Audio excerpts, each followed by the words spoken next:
ইসলামের চতুর্থতম খলিফা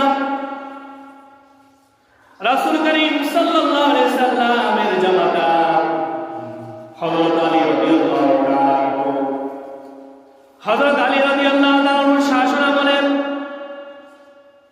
তার চুরি হয়ে যাওয়া একটা ঢাল নিয়ে হযরত আলী রাদিয়াল্লাহু তাআলার একটি ঢাল একজন ইহুদি চুরি করলেন।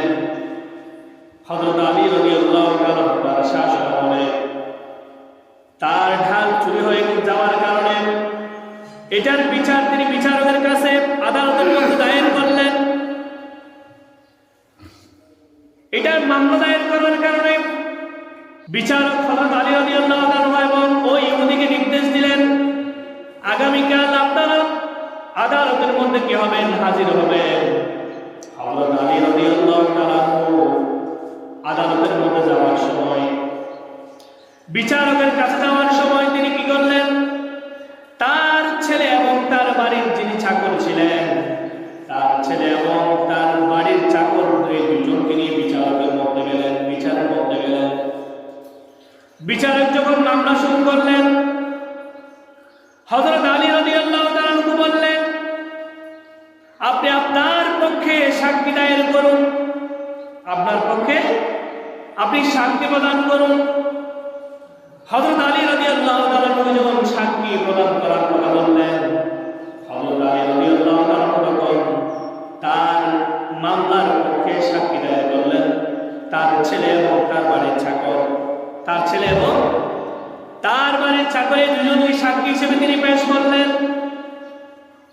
বিচারক এই সাক্ষীর বিরুদ্ধে গিয়ে এই সাক্ষীকে তিনি না মেনে বিচারক তখন বললেন, ও আমার আলী, ও রাষ্ট্রপ্রধান, ও আমার হযরত আলী রাদিয়াল্লাহু তাআলা, ইসলামী শরিয়াতে সাক্ষী হিসেবে কোন আত্মীয় স্বজনকে সাক্ষী হিসেবে গ্রহণযোগ্য হবে না।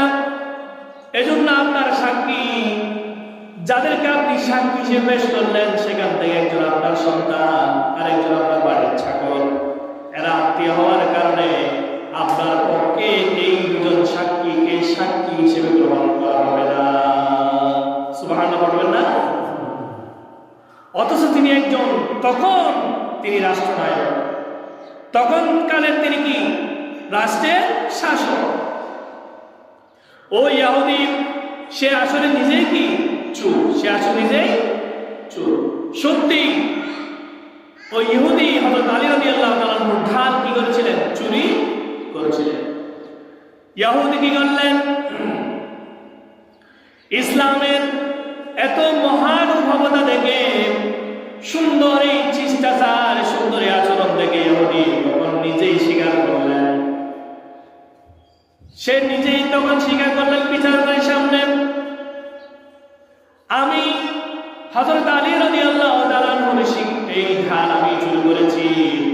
আমি আজকে স্বীকার করলাম, আমি হযরত আলী রাদিয়াল্লাহু তাআলা ঢাল আমি চুরি করেছি। আপনাদের এই মহানুভবতা দেখে আমি মুগ্ধ। আপনারা আর আমাকে অপেক্ষায় রাখবেন না, আপনারা সবাই আপনারা আমাকে পড়িয়ে দিন, লা ইলাহা ইল্লাল্লাহু মুহাম্মাদুর রাসূলুল্লাহ সাল্লাল্লাহু আলাইহি ওয়াসাল্লাম।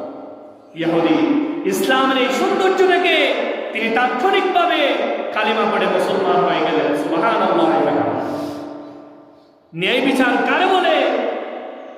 ইসলাম তরবারের জোরে আসে না, রাসূলের আদর্শ থেকে, সাহাবায়ে কেরামের আদর্শ থেকে তারা ইসলাম গ্রহণ করেছে, ঠিক না?